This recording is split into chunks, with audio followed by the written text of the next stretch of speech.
Assalamualaikum warahmatullahi wabarakatuh. Pemirsa gapai kemuliaan yang dirahmati Allah. Nabi Muhammad SAW yang lahir di Mekah pada tahun 571 Masehi merupakan sosok yang diutus sebagai rahmat bagi semesta alam. Dengan mempelajari sirah dan hadis, kita tidak hanya bisa mengenal aspek historis dari kehidupan Nabi SAW, tapi juga mendapatkan teladan untuk bisa mengamalkan nilai-nilai luhur seperti kejujuran, kasih sayang, dan toleransi. Tentunya kita sebagai umat akhir zaman yang selalu berharap akan syafaatnya kelak, ingin mengenal lebih jauh Rasulullah secara utuh.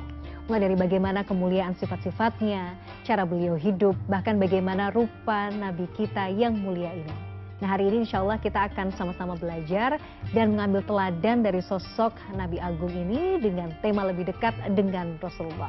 Seperti biasa saya tidak sendirian, sudah hadir di studio yang akan membimbing kita hari ini. Ada Ayahanda dan Gurunda kita semua, Kiai Haji Haris Akam. Assalamualaikum.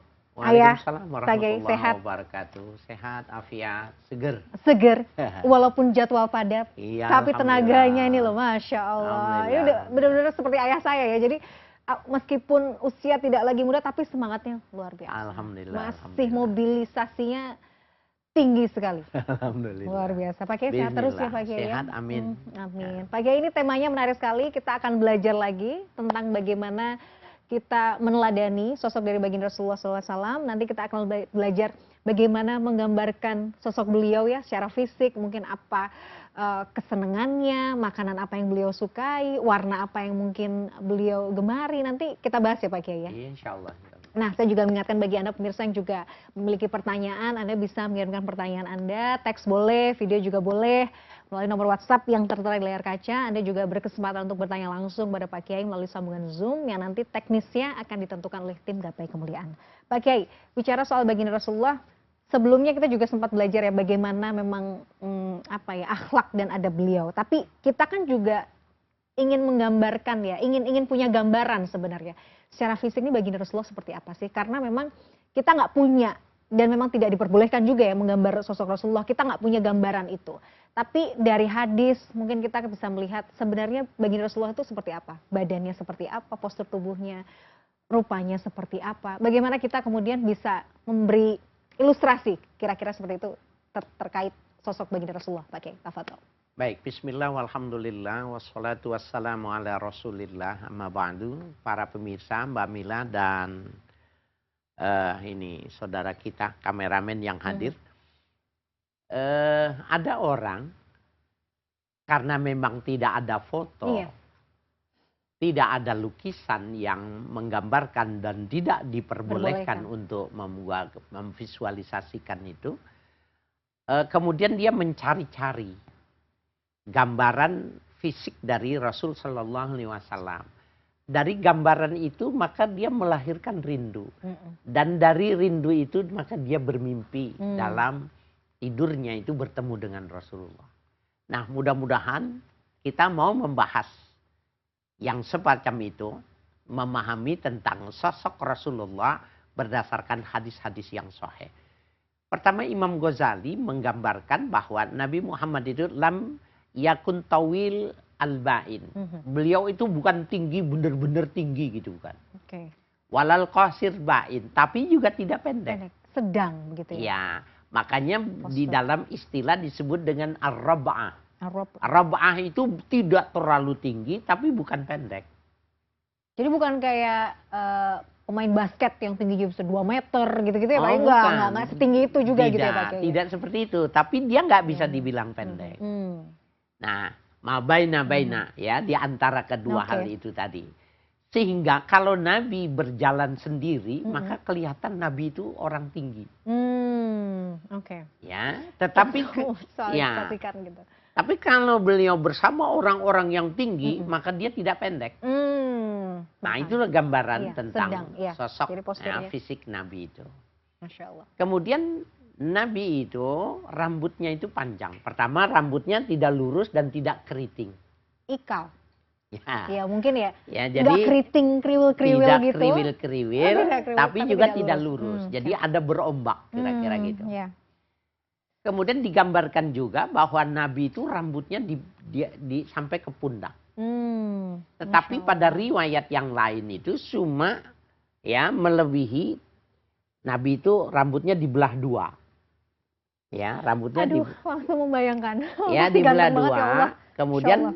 rambutnya itu memanjang, mungkin kan dulu alat potongnya belum ada gunting mungkin ya. Wallahu alam. Sehingga Nabi itu rambutnya Dibelah. panjang ke situ, nah ke atas.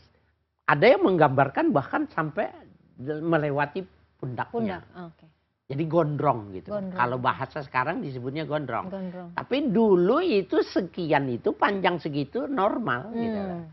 Karena memang ya Di masanya. sehingga di kalangan para muhadis orang yang cukur stick semacam ini makruh. Ya, makruh. Kalau kita mau mengikutinya itu seperti itu, agak panjang ya. Nah, itu rambutnya. Rambutnya. Kemudian Nabi itu bibirnya tidak tipis dan tidak tebal. Jadi semuanya tawasud ya, pertengahan. Proporsional gitu ya. Ya, proporsional. Matanya. Matanya juga sama, hidungnya juga sama, tidak kan ada orang Ada yang yang mancung banget. mancung sekali, jadi tapi juga tidak pesek. Matanya bagus, kemudian alisnya begitu jelas dan terpisah. Kan ada orang alisnya nyambung, dia tidak. Allah. Dan beliau giginya itu teratur dan tidak rapat. Tidak rapat. Tidak rapat. Nah, orang bilangnya sebutnya gigi bajing. Jadi ada celah kan biasanya itu. Ya. Jadi giginya tidak sebesar gigi-gigi kita. Saya pernah lihat nih di Jakarta ini, ada salah seorang Habib ya, Habib Ali Bahar namanya ya, Dokter Habib Ali Bahar. Kalau kita lihat beliau itu, kira-kira njitnya, kakeknya seperti itu giginya. Jadi giginya harus notice nih berarti. Ya, tidak sebesar-besar gigi kita, dia lebih kecil dan rapi, tapi tidak nempel antara satu dengan yang lainnya.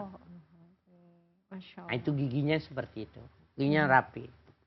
Dan yang lebih mengagumkan lagi bahwa keringatnya itu wangi. Ya itu sama-sama Mbak Mila. Aduh, kalau baru habis nyemprot minyak wangi pakai, tapi kalau udah 1 jam, aduh juga apok-apok juga. Oh gitu. Pak Kiai, saya pernah membaca, jadi Rasulullah itu menggemar sekali dengan minyak wangi ya.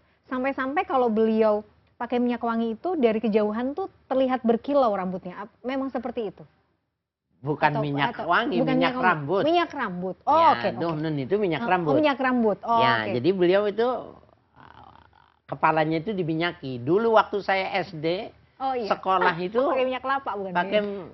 Pakai ya ada nama mereknya. Untung saya nggak menyebutnya. Iya. Itu kita menggunakan minyak itu. Jadi Nabi menggunakan.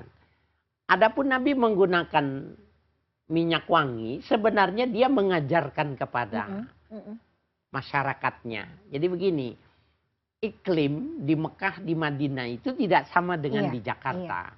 Jadi iklimnya dia di sana itu walaupun musim panas tetapi tidak kering kerontang gitu.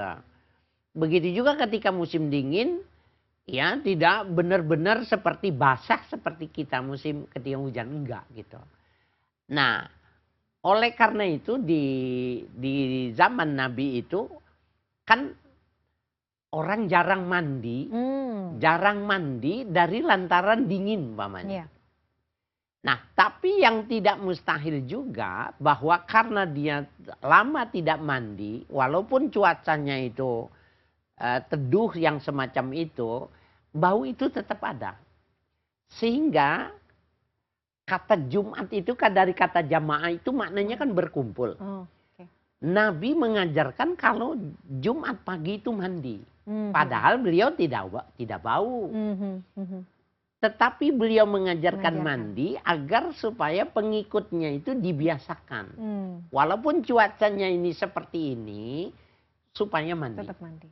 Yang kedua menggunakan minyak wangi. Padahal sebenarnya tubuhnya sudah wangi. Jadi bukannya nanti jangan ada asumsi, wah itu memang pakai minyak wanginya 24 jam gitu. Bukan. Enggak. Ya, bukan. Jadi bagian dari tarbiyah juga ya Pak Kiai, ya, mengajarkan juga ya bahwa itu. Nah, salah satu contohnya itu begini, kalau dia bukan pakai minyak wangi 24 jam. Dalam salah satu hadis yang sahih, wa kana yaqtatiluna ala wadu'i sallallahu alaihi wasallam.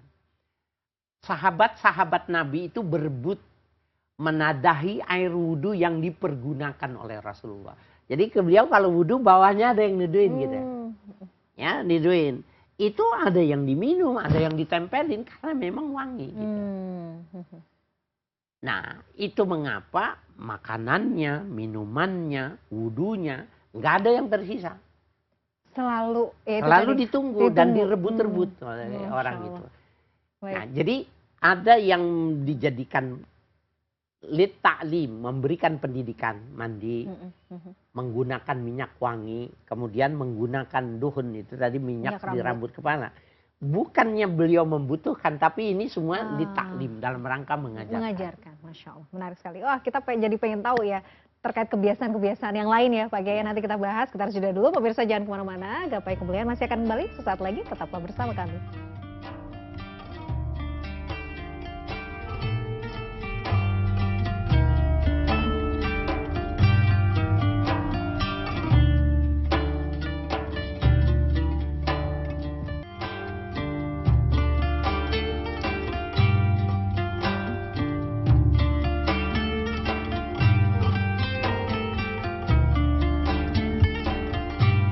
Assalamualaikum warahmatullahi wabarakatuh.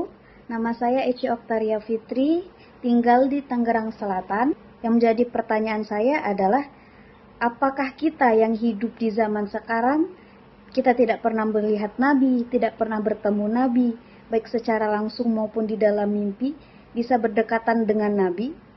Kalau bisa, bagaimana caranya? Kemudian, apakah setiap orang bisa mendapatkan syafaat dari Nabi, sehingga bisa bertemu Nabi nanti di surga? Mungkin hanya itu pertanyaan dari saya. Mudah-mudahan bisa mendapatkan pencerahan ya dari perspektif tasawuf. Terima kasih. Wassalamualaikum warahmatullahi wabarakatuh. Waalaikumsalam warahmatullahi wabarakatuh. Pemirsa, terima kasih Anda masih menyaksikan Gapai Kemuliaan dalam episode lebih dekat bersama Rasulullah SAW. Pak Kiai, baru saja kita mendengarkan pertanyaan dari Mbak Eci di Tangerang Selatan. Ada 2 pertanyaan terkait baginda Rasulullah SAW. Yang pertama, kita ini manusia akhir zaman, umat akhir zaman ini kan nggak bisa melihat baginda Rasulullah, nggak pernah bertemu juga. Tapi apakah kita bisa dekat dengan beliau dan bagaimana caranya? Yang kemudian yang kedua adalah, apakah setiap manusia itu, setiap umat muslim bisa mendapatkan syafaat dari baginda Rasulullah kelak di akhirat? Tafadhol Pak Kiai. Baik, bismillah walhamdulillah amma ba'du. Mbak Eci dan para pemirsa dimanapun Anda berada, kita bisa mendekatkan orang yang sudah meninggal dalam hati. Bahkan kita bisa mendekatkan kekasih kita yang masih di luar kota atau di luar negeri. Begitu juga dengan Nabi. Ketika kita membersamainya, maka kalau sering kita membaca salawat, maka kita akan terasa dekat.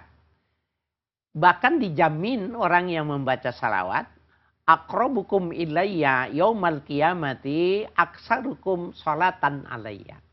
Yang paling banyak membaca salawat kalian kepadaku, maka orang yang paling dekat kepadaku. Nah,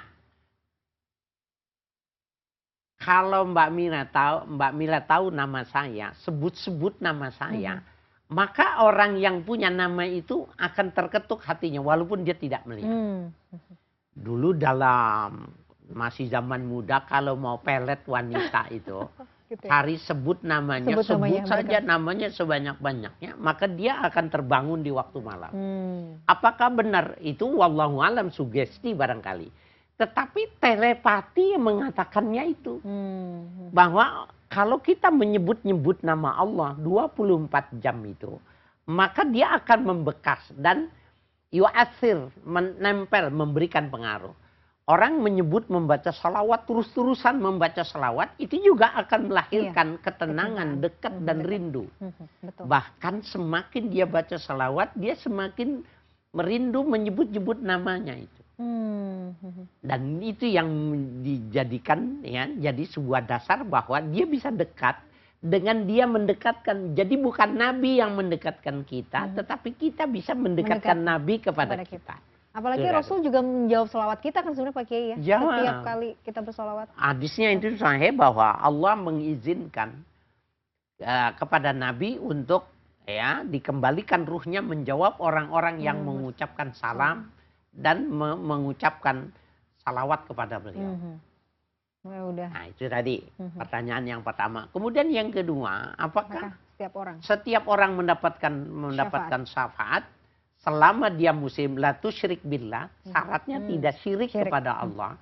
Jadi dia yu'minuna billah, beriman kepada Allah, walam yusyrik bi ibadihi, ya, dia tidak mensyirikkan Allah itu dengan makhluknya, maka dia sudah jaminan. Walaupun dosanya dari bumi sampai ke 7 lapis langit. Dia nanti dikompensasi kesalahannya.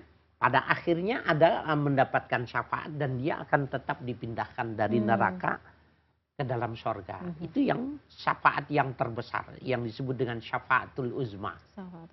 Dan kita, harapannya ya, maksudnya ketika kita berada di surga, kita sudah pasti bisa melihat baginda Rasulullah ya Pak Kiai? Pasti. Ya, pasti. Bahkan melihat Allah. Melihat Allah, iya. Melihat Nabi. Dan kan bahasa tadi hadis itu mengatakan yang paling banyak membaca salawat yang paling dekat kepada aku. Dan yang paling jauh di antara itu adalah al-mutasaddiq, ya mutasaddiqun, orang-orang yang perkataannya kotor. Perkataannya mengumpat yang keras. Nah, itu yang paling jauh. Itu menunjukkan bahwa ada kedekatan fisik maknanya. Dan itu kalau kita lihat ya balik lagi ke lisan ya Pak Kiai ya. Jadi kalau perkataan yang kotor itu akan menjauhkan kita dari baginda Rasulullah. Tapi ketika lisan kita basah karena sholawat, itu juga yang bisa mendekatkan kita dengan baginda Rasulullah. Betul. Jadi lihat saja apa yang kita ucapkan orang suka nggak.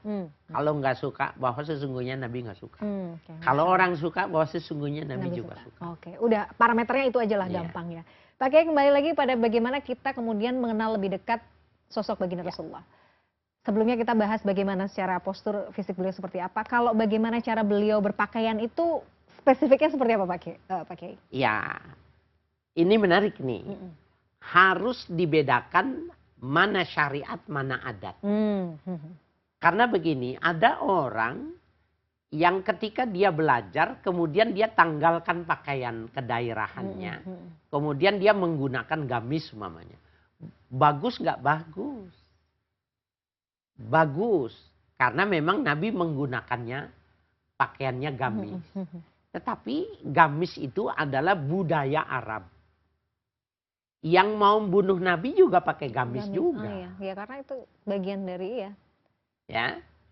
Yang musyrik itu juga pakai gamis juga karena memang pakaian itu culture-nya, budayanya ya seperti itu. Maka itu adat. Tetapi dia didukung oleh syariat dan itu paling representasi untuk menutup aurat.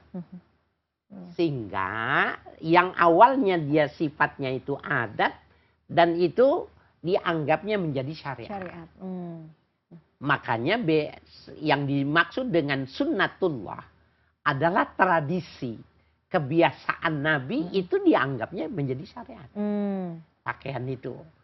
Walaupun pada asalnya dia lahir dari sebuah budaya. Iya, culture, ya betul. Lalu yang dimaksud dengan syariatnya itu sepertinya apa?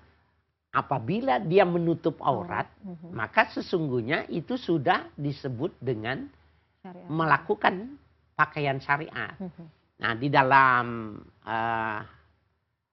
Ihya Ulumuddin itu dijelaskan Imam Ghazali. Kadang-kadang Nabi di rumah itu mungkin pakaian yang satunya sedang dicuci. Beliau itu menggunakan cuma sholat itu menggunakan bawahan. Izar itu kalau kita anggaplah sarung namanya. Sarung itu tapi dilebihi ke atas kemudian diikat di sini di pundaknya. Ya, diikat. Sininya diikat di pundaknya saya. Sehingga para fuqaha mengatakan dari perbuatan yang dilakukan oleh Nabi ini, sarungnya diikat di kiri dan kanan, sunnah menggunakan rida. Rida itu sorban yang taruh di pundak. Dari lantaran enggak ada alatnya pun tetap disambungnya. Bahkan dalam kesunahan fikih itu, seandainya gimana kalau orang enggak punya sorban? Dia bilang apa saja taruh saja di pundak. Sampai-sampai ulama-ulama fikih mengajarkan kalau dia punya tambangnya bersih, taruh aja di pundaknya. Dari lantaran Nabi kalau berpakaian itu nggak ada atasannya itu dipakai kemudian diikat di sini. ini kan menunjukkan nggak mesti selalu gamis. Iya. Iya. Sehingga pakaian yang disebut dengan pakaian yang ala Pakistan, Pakistan itu kan mengklaim itulah pakaian Nabi yang sehari-hari. Yang panjang ya. Panjang di bawah lutut, kemudian pakai ada celana. pakaian luarnya. Itu pekerjaan yang bisa dipakai ke ladang, naik onta, naik kuda, itu dianggap. Itu diklaim sama mereka, itu pakaian Nabi sehari-hari. Atau kita menggunakan seperti orang India, menggunakan sarung. Umpamanya pakai baju koko dan lain sebagainya yang biasa digunakan orang Tionghoa. Sebenarnya nggak ada masalah. Okay. Aspek budaya itu apabila dia memenuhi ketentuan ya satrul aurah, maka disebutnya dengan siyabu syar'i. Pakaian menurut syariat. Jadi jangan kemudian seolah-olah menahbiskan bahwa gamis ini adalah bagian dari apa ya, syariat gitu ya Pak Kiai. Karena itu tadi esensinya adalah yang menutup aurat, mau bentuknya kayak gimana bergantung pada budaya di daerah tersebut kan Pak Kiai. Ya, itu pakai sudah kain kafan juga itu. Oh iya, itu mengingatkan sekalian ya Pak Kiai. Biar pakai kita kain ingat kafan juga ya. Maka itu dianggapnya menutup aurat. Gitu. Yang penting menutup aurat. Mau bentukannya seperti apa itu kan terserah pada bagaimana culture dan budaya masing-masing tempat ya Pak Kiai. Baik, menarik sekali. Pak Kiai, kita harus jeda dulu. Pemirsa, jangan kemana-mana, Gapai Kemuliaan masih akan kembali saat lagi, tetaplah bersama kami. Jadi kalau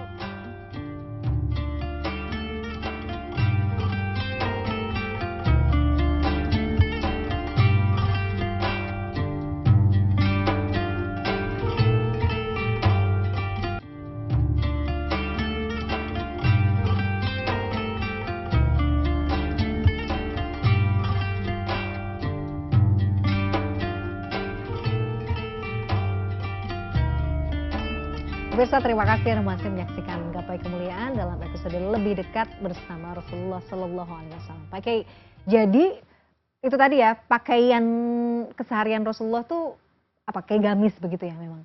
Ada warna yang beliau secara spesifik sukai nggak Pak Kiai? Apa gitu? Ya, yang beliau sukai itu ada beberapa ya, tetapi yang dominan itu putih. Oh, warna putih. Bahkan di dalam salah satu hadisnya beliau mengatakan bahwa albisuha ahya'akum. Berilah pakaian orang yang masih hidup di antara kalian itu yang putih. Wa kaffinuha. Dan kafankan orang yang meninggal itu dengan kain yang putih. Oh, okay. Itu jadi pakaian yang paling disukai oleh Nabi itu putih. Warna putih. Nabi punya pakaian warnanya hijau. Oh, warna karena malaikat Jibril itu sukanya warnanya hijau. Oh, oke. Ya. Nah, sehingga karena malaikat Jibril itu menggunakan sorban yang hijau. Nabi pernah menggunakan yang hijau. Sampai-sampai di kalangan ulama mengatakan, ulama, ustadz, apalagi yang pemula-pemula, jangan menggunakan sorban hijau. Jadi orang yang menggunakan sorban hijau itu sebenarnya sudah simbol. Kalau dia itu senior gitu. Jadi yang menggunakan sorban hijau itu adalah para masyayikh, ya, para guru-guru besar itu mereka menggunakan hijau. Jadi walaupun betapapun kita sukanya dengan warna itu, tapi kalau kita belum termasuk masyayikhul kabir, kita jangan menggunakan yang hijau. Jadi Rasulullah tuh sengaja punya warna hijau itu tadi karena memang malaikat Jibril juga. Ya, dia suka. Karena malaikat Jibril suka. Nih, saya kasih contoh lagi. Nabi suka karena disukainya oleh malaikat Jibril itu diantaranya itu ayam jago. Oh, makanya. Ayam jago yang putih warnanya. Oh, yang putih. Nah, jadi beliau mengatakan, adikul abyad huwa sodiki wa sodiku sodiki. Ayam jago putih itu kekasihku, sahabatku, dan sahabat-sahabatku. Jadi malaikat Jibril itu senang kepada ayam jago yang putih. Yang putih. Kalau ada istilah kita mendengarkan ayam jago berkokok, itu tandanya malaikat sedang turun, itu betul atau tidak pakai? Yang pasti dia sedang bertasbih. Oh, oke. Yang pasti sedang bertasbih. Iya, yang pasti sedang bertasbih. Gara-gara ngomongin ayam jago nih jadi gitu. Oh, gitu. Nah, itu saya cuma ingin mengatakan hijau itu karena malaikat Jibril menggunakan yang hijau. Oke. Kalau makanan Pak Kiai, saya sempat mendengar Rasulullah itu suka sekali makan daging kambing bagian kaki. Itu yang saya dengar gitu. Tapi secara spesifik beliau ini sukanya, gemarnya makan makanan seperti apa? Nah, ini menarik. Kalau Mbak Mila disuruh pilih, nih, Iya. kambing sudah disembelih, mau paha depan atau mau paha belakang? Waduh, bingung. Dua-duanya saya mau. Tapi kan paha ya rasanya gitu-gitu aja nggak sih Pak Kiai? Bukan, Oh. kan orang pasti milih paha belakang karena besar. Oh iya, oke. Timbangannya lebih besar. Iya, betul. Nabi nggak mau. Oh, Nabi nggak mau? Nabi maunya paha depan. Oh, kenapa ya? Tetapi Nabi tidak menjelaskan dan Kenapa? tidak menyalahkan kepada orang yang makan belakang. Ini kegemaran. Nah, kenapa yang depan sementara tidak ada penjelasan? Sehingga ulama meneliti, oh ternyata paha belakang itu dekat kepada septic tank. Ya, betul. Iya. Jadi dia dekat saja nggak mau. Maka diambilnya yang depan. Masya Allah. Kalau kita nggak penting. Nggak penting, yang penting Bahkan banyak. kalau makan ayam itu apanya itu berutu. Brutunya itu malah dianggapnya gurih. Gitu. Iya, banyak yang doyan. Nabi nggak suka itu. Karena itu dianggapnya dekat dengan kotoran. Okay. Kemudian Nabi suka dengan semangka.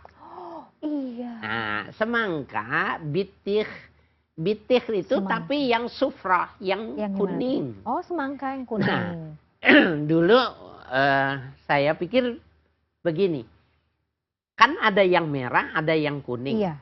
Kenapa Nabi suka yang kuning? Tidak yang merah. Kadang-kadang kan lebih manis yang merah. Iya, Pak. Jadi ternyata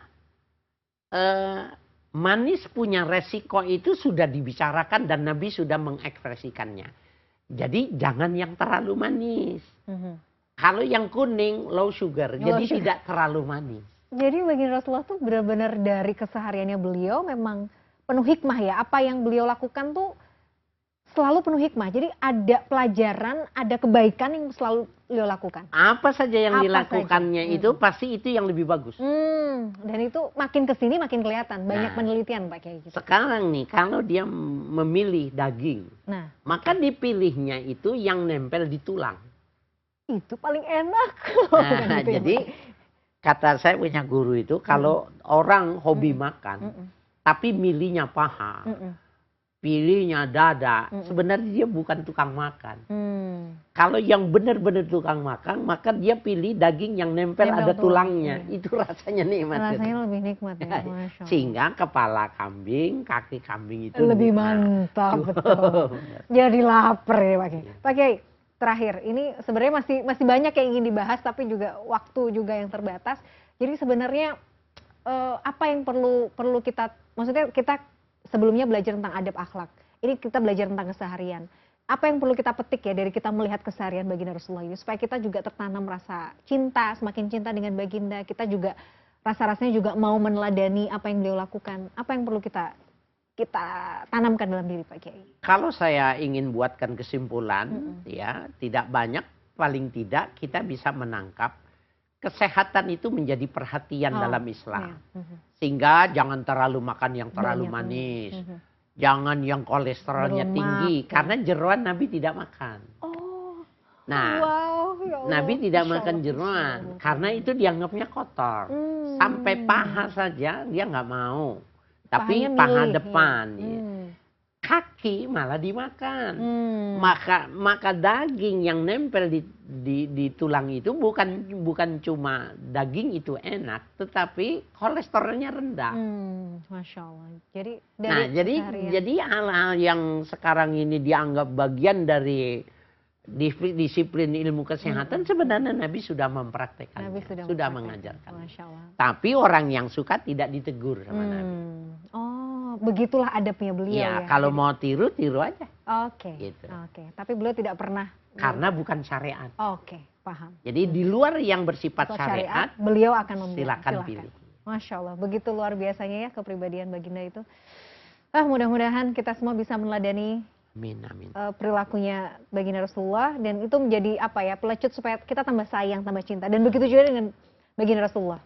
Kelak juga kita bisa bertemu dengan beliau di syurga Allah. Amin ya rabbal alamin. Pak Kiai, terima kasih atas ilmunya hari ini. Maunya lanjut lagi, tapi ya insya Allah nanti kita akan bahas di episode yang mendatang. Pemirsa, tidak terasa saya sudah perjumpaan kita dalam program Gapai Kemuliaan hari ini. Semoga kajian hari ini membawa manfaat, membawa kebaikan, Dan Allah Azza wa Jalla senantiasa mudahkan kita semua untuk menuntut ilmu agama. Amin ya rabbal alamin. Pemirsa, terima kasih atas perhatian Anda. Saya Meladia Rahma dan juga Kiai Haji Harisakam pamit. Insya Allah kita akan jumpa lagi pada episode yang akan datang.